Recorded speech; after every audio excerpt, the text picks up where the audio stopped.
Hello again. Welcome back to Module 2, Unit 2B, where our focus shifts from the organizational structure to managing, and looking at the contrast of the shift from fixed directed work cultures to flexible, adaptive, and adaptable work cultures.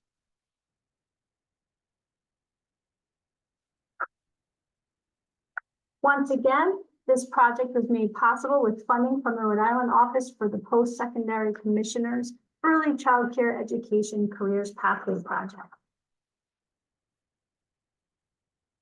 In this module, participants will understand key administrative skills and functions normally applied to a management role, which include skills and competencies for managers, the Kepner-Tegro Rational Manager Model, 4 ongoing administrative expectations, and designing a business for long-term success.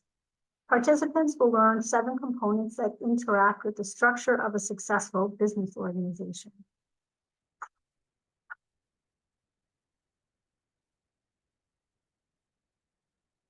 Our last unit focused on understanding the transition of traditional to learning organizations. And you may have gotten a sense from the material that the shift is not always easy. And that's because change is hard. Change can be scary. And so as we're looking to create opportunities to transform our organizations, it's really important to be mindful that within an organization, there can be different types of fear that can be obstacles to our progress. There can be a fear of change. There can be failure, fear of retribution. All of these types of fear are destructive not only to the organization, but also to those in the organization, which can impact retention and also the workplace climate. To achieve a more productive workplace, managers and employees may have to change the way that they carry out roles, which is certainly easier said than done. When we think about some of the changes and being mindful of that shift from the more traditional to learning or open organizations, there's a dichotomy that we see. And if we're moving more toward the learning organizations, some of the more concrete ways to identify the shifts can be seen in changing these aspects of the roles. So being a boss to being a leader, fearing or resisting changes to getting involved in making improvements, making all the decisions for your team versus encouraging employees to make good decisions. Orders to giving directions and setting clear expectations. To be incapable or not responsible, shifting that to coaching, encouraging people to use the skills and to improve. Complaining and looking for excuses can be transformed into taking positive action to make things happen. And lastly, acting only when something is good for you can be transformed by getting involved with others to make the improvements for the company. How do you think these shifts impact workplace expectations for staff and leaders? Can you identify your own leading style in here and think about the outcomes, think about what it took to get you to the specific style that you're identifying? Change helps us go back to a concept that was introduced in Module 2, Unit 2A. There was a mention of traditional model, which could be the left column here, and how it was a good fit for maintenance seekers, people who like predictable work roles and accepted the limitations of location and schedule, people who just wanted to have a rote responsibility when they went into work, not people who wanted to be a co-informer and co-designer of the system. The learning organization model encourages and supports achievement seekers, which is a stark contrast to the maintenance seekers. Achievement seekers are those who want and expect their work to be challenging. And so you can see the possibility of those achievement seekers in that right column.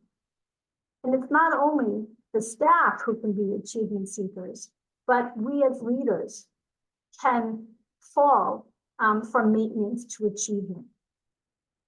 Success in this new paradigm of organizations comes more readily to those who perform as achievement seekers. Management is situational. Things change hourly, daily, yearly, with warning and without warning.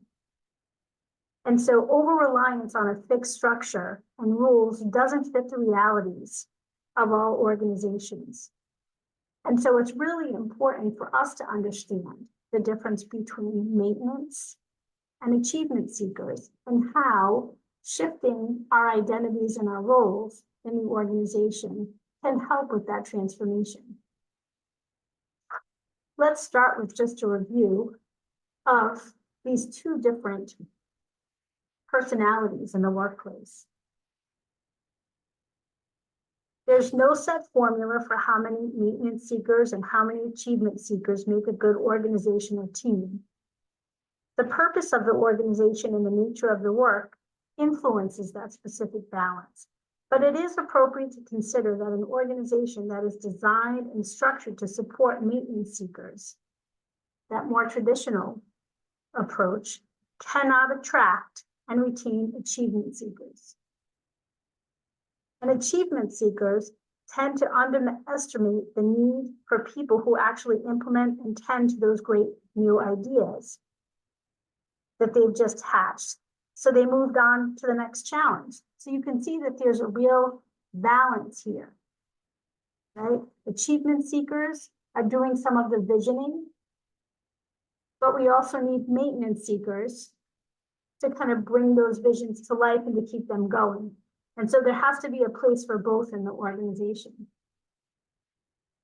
When we think about maintenance seekers, let's learn about them a little. The characteristics on this slide suggest more passive involvement and commitment to the organization and colleagues. Maintenance seekers are comfortable in traditional organizations with top-down management styles.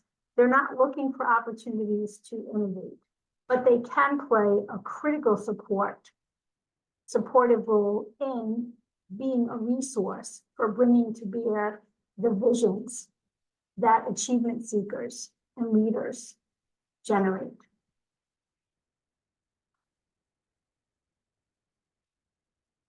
Achievement seekers, on the other hand, are excited by the possibility of what could be and seek the adventure of being part of change and growth.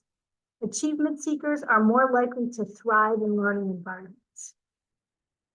We can see here, as opposed to being guided and led, we're noticing more that the achievement seeker is looking for possibilities, wants to experiment, wants to learn from mistakes,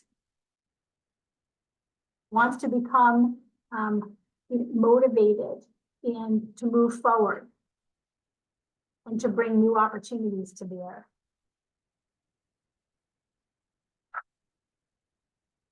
What might this look like from a leadership perspective as an administrator or a manager? We're going to focus a little bit on concepts related to planning and prioritizing, organizing and supporting work activities, leading and motivating, monitoring, adjusting, and controlling. This video is created by an administrator in early childhood care and education and provides us some insight into how went about rebuilding their child care team.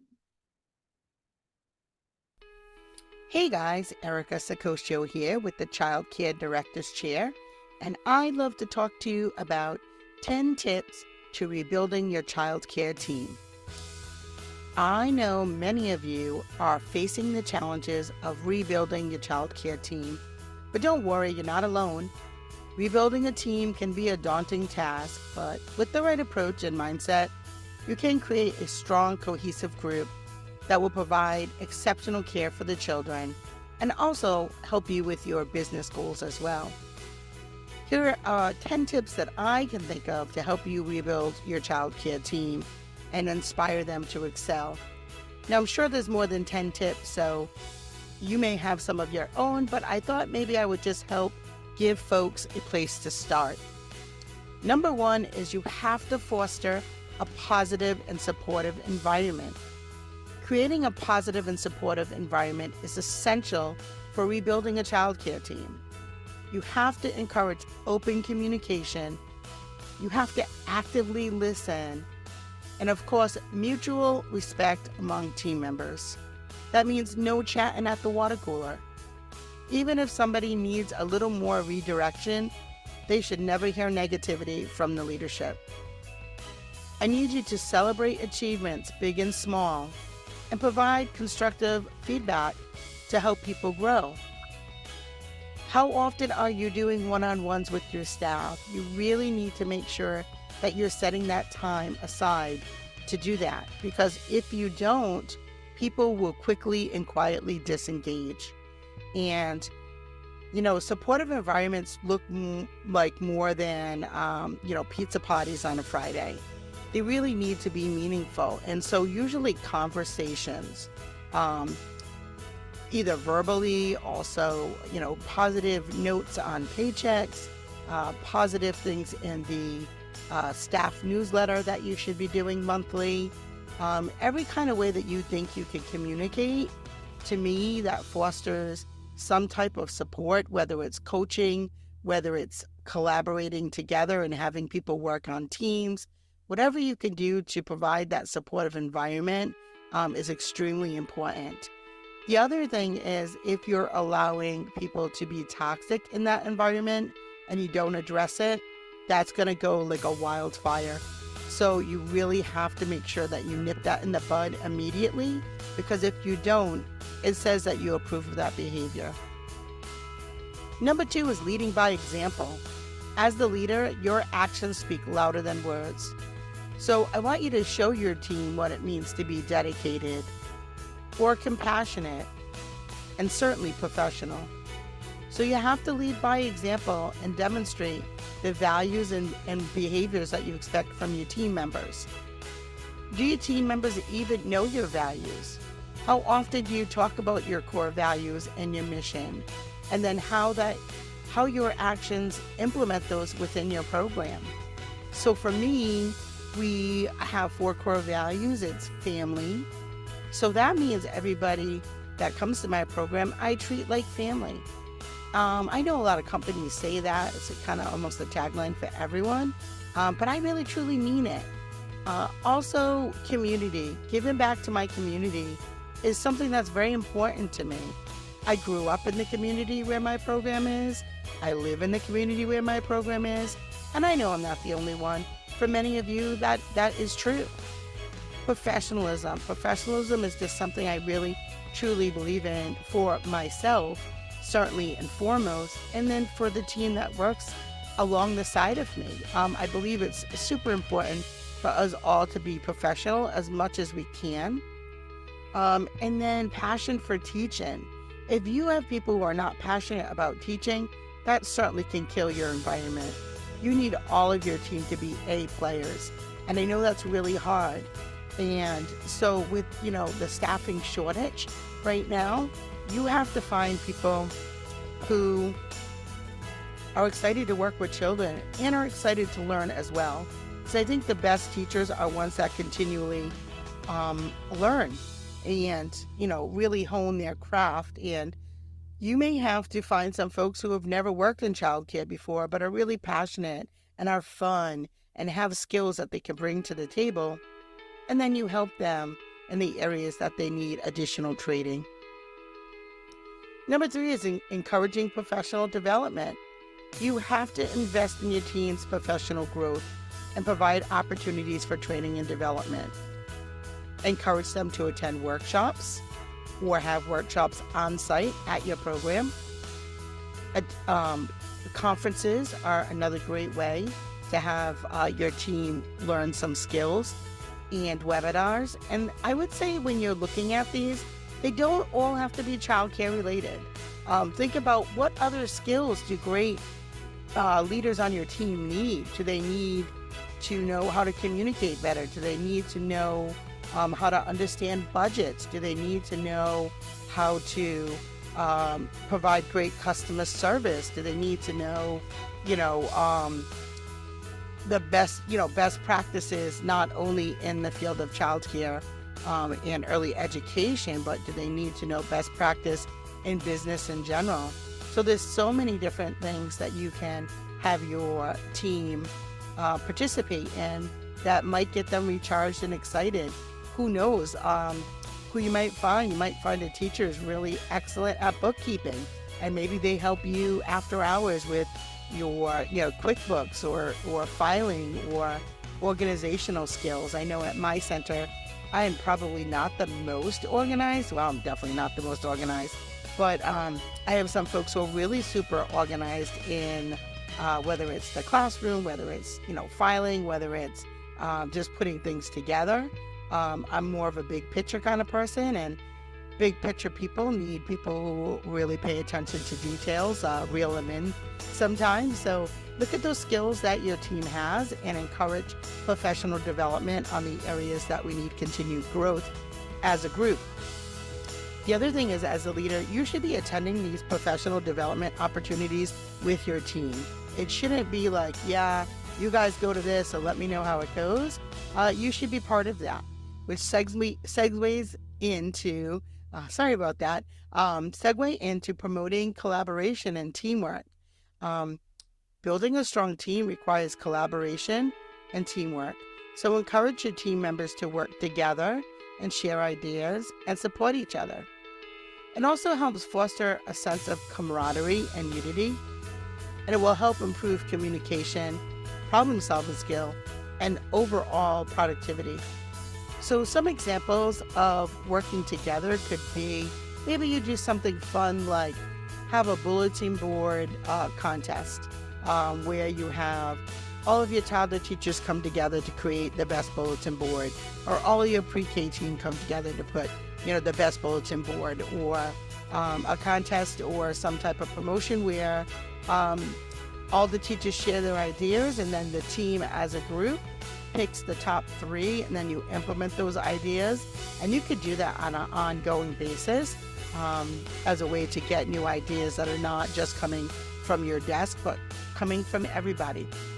Also problem solving. So I know sometimes, I'll just throw this up there, like biting. Maybe sometimes toddlers bite, and that's a problem at, many centers across the country. So maybe it's you have a task team that finds all the best resources for teachers, for parents, for the community around how to resolve or how to diminish biting in a classroom.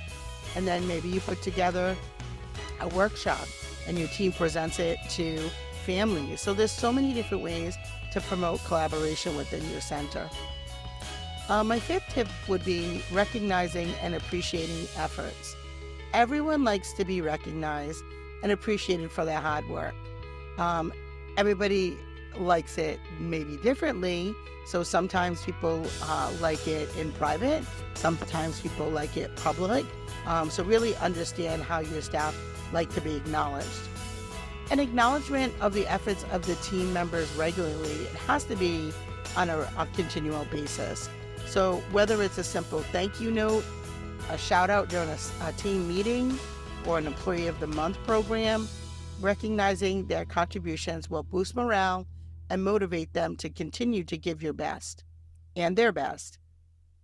Number 6 is fostering a culture of continuous improvement. Encouraging your team to embrace a growth mindset and strive for continuous improvement. This provides opportunities for them to share ideas and suggest improvements and participate in the decision making. By fostering a culture of continuous learning, you'll create a team that is adaptable and always seeking ways to enhance their performance. I know for us, we use the Rhode Island Early Learning Standards as one way to continually improve our program. Many states have their QRS. I find that those tools are essential and really the process of it. It's not even necessarily the star rating. That's kind of the byproduct, but the working together, whether it's quality rating systems, whether it's accreditation, it's everybody working towards the same goal and having a piece of that. And the more of the piece of the pie that your staff have, the more ownership they will take, the more accountability they will take.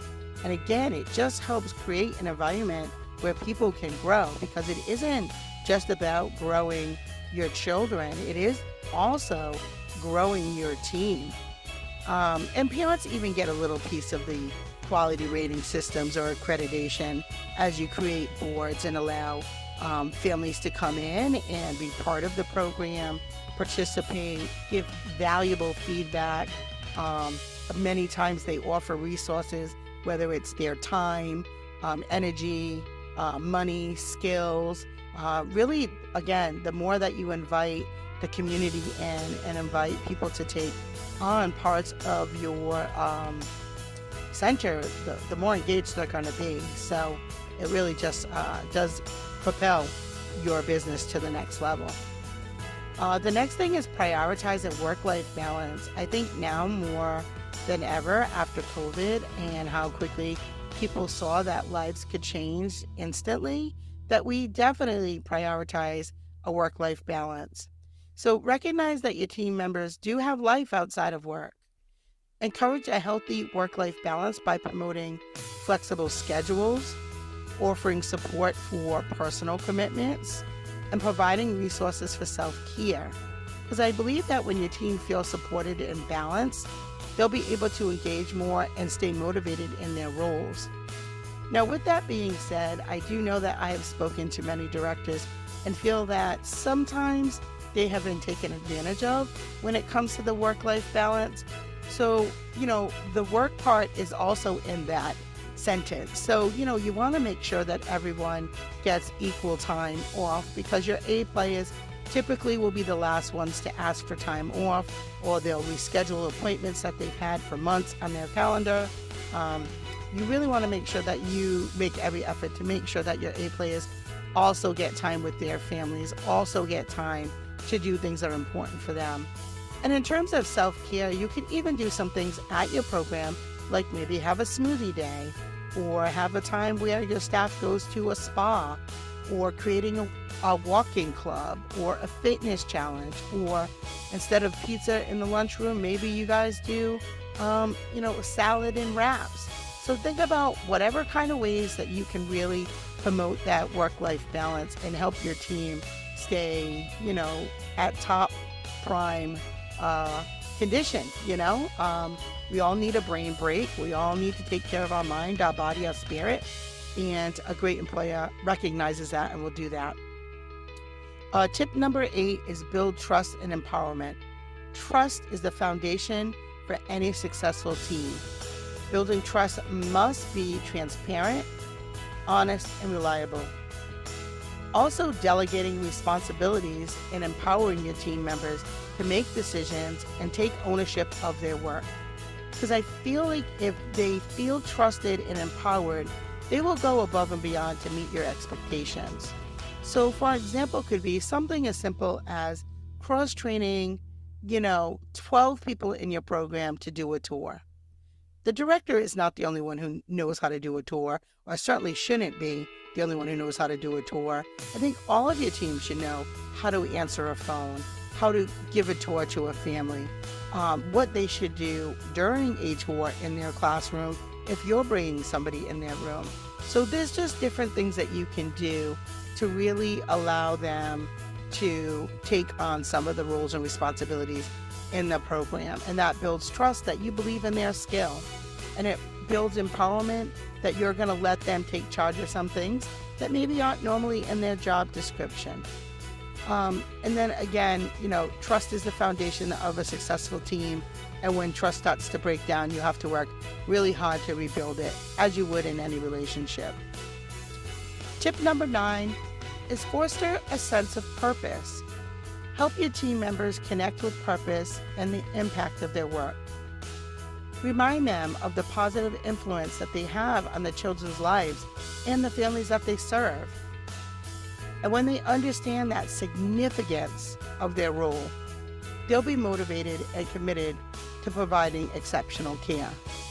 And I think that that is something that drives so many of us and is that why for us, especially those who came into the teaching field with the purpose of being a teacher and really wanted to make a difference for children.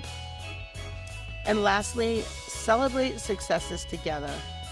Finally, celebrate success as a team, whether it's we reach a milestone, we have positive feedback, not just from parents, but maybe from each other or somebody outside the community. Or achieving that goal, the collective goals that you guys have put together as part of your strategic plans, as part of your monthly staff meetings. And it could be simple. It could be this month we want everyone who hasn't had their CPR renewal done by the end of the month. And by the end of the month, everyone on your team is currently certified with a CPR and first aid. It could be something simple. It doesn't have to be a big pie in the sky. And this will foster a sense of pride and unity, strengthening the bond among your team members. So those are 10 tips that will really help you rebuild your team. We'll just recap. 1, foster a positive and supportive environment. Number 2, lead by example. Number 3, encourage professional development. Number 4, promote collaboration and teamwork. Number 5, appreciate and recognize the efforts of your team. Number 6, foster a culture of continuous improvement. Number 7, prioritize work-life balance. Number 8, build trust and empowerment.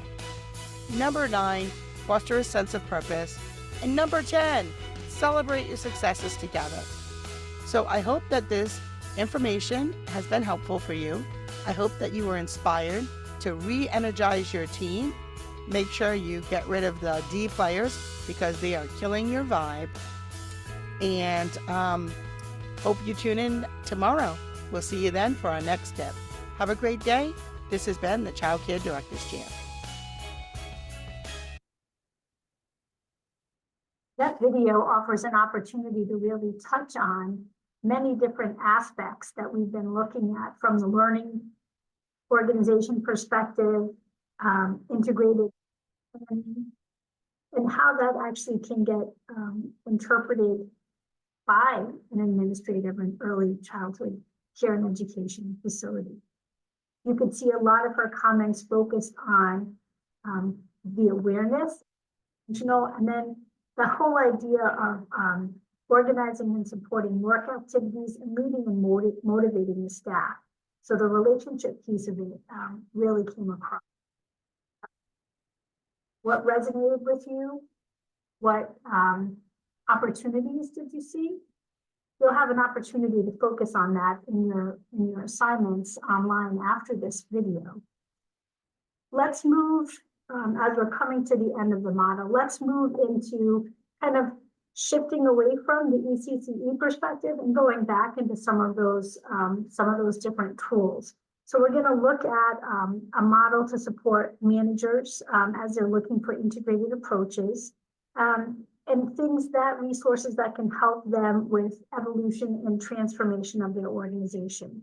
So the Kepner-Trago rationale model provides critical thinking, strategic in a way that supports management and is proactive because it relies on input from the system and its staff to actually solve problems and to thrive.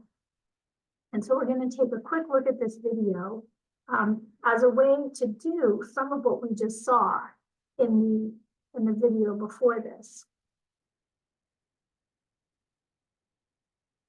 Why is effective problem solving so important? Because the future of work is set to be very different from what we know today. This means equipping ourselves with effective critical thinking skills that make us more innovative and productive. In our experience, most people use 4 distinct patterns of thinking, usually with some degree of unconscious automation. But when working in a team, we're required to use these thinking patterns consciously in order to communicate effectively. Good critical thinkers reflect these patterns in the 4 types of questions they ask every day. To better understand a situation and move forward with confidence, they'll ask, "What's going on?" "Why did this happen?" suggests the need for cause and effect thinking.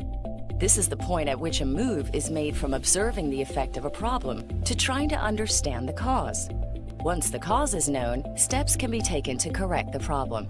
This approach is also known as root cause analysis. If a choice needs to be made, a critical thinker will ask, which course of action should we take? And when thinking about what might happen, how to reduce the impact of a risk, or increase the likelihood of an opportunity, they'll ask, what lies ahead? Of course, there are many other patterns of thinking and questions to ask, but typically, the most productive activity is related to one of these 4 basic patterns. In this course, we'll take a closer look at the essence of problem solving, root cause analysis, and focus on the question, why did this happen? Problem solving is an important skill that is becoming increasingly valuable for both organizations and the individuals within them. As the future of work changes, with automation and robotics reducing the number of low-level tasks, the need for effective problem solvers who can quickly make sense of complex problems will become even more important.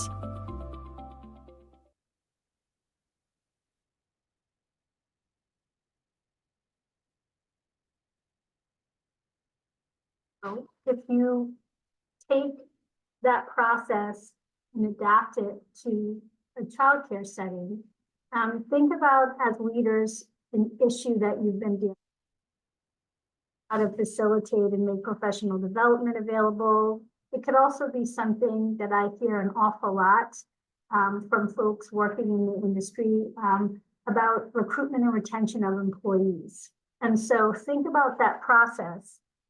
What's going on? Why are we having such turnover, right? And a way to actually figure that out is to look at the people who are staying, do exit interviews, and understand what's going on, so that you can answer that question of why it's happening. Looking at the decision analysis, it's kind of like which course of action is most important. Do we focus on the recruitment or the retention? If you decide to focus on the retention so that you can strengthen the bond with the people that are there, you know, what is that going to require? And if you think back to this entire unit, it's about not working in a vacuum, but really taking in the input and the expertise and the knowledge and the contributions of other stakeholders to help you understand what is really going on and how to really move forward with a strategic decision. And then potential problem prevention. You know, what do we need to do to overcome this? And think about in the video with the early childhood care and education administrator, the director's chair, and some of the different strategies that she shared in terms of really solidifying and celebrating and cohesion among her team. These are some opportunities to really think about how to use these collective tools that Dr. Farinella put together in this module to inform our practice as leaders in ECCED. The last part of this unit that we're going to focus on is just revisiting the McKinsey 7S model of organizing.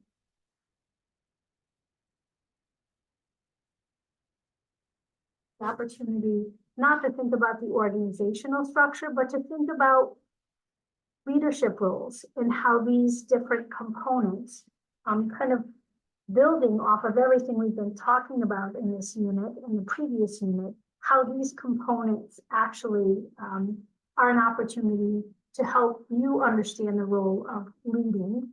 And second, to briefly go over the core steps. So when we think about strategy, as a leader, how would you define your organization's purpose and plan for achieving and maintaining this purpose? And are you doing this individually, or are you doing it based on a collective source of input from people? Structure. As a leader, how would you say your company is organized? How are your departments or classrooms or childcare sections structured? To whom do they report? Is there a sense of unity? With systems, as a leader, would you say that there are daily activities and procedures that staff use to inform how they do their work? And does this provide opportunity for checking, for problem solving, to pivot if things aren't working? Shared values. As a leader, can you identify the core values of your organization? And in doing so, are you confident that they reflect the work ethic and expectations that are critical to the success of your organization?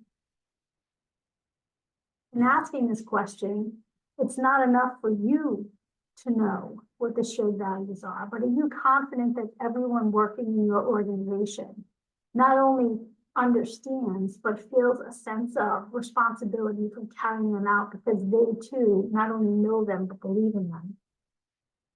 Style.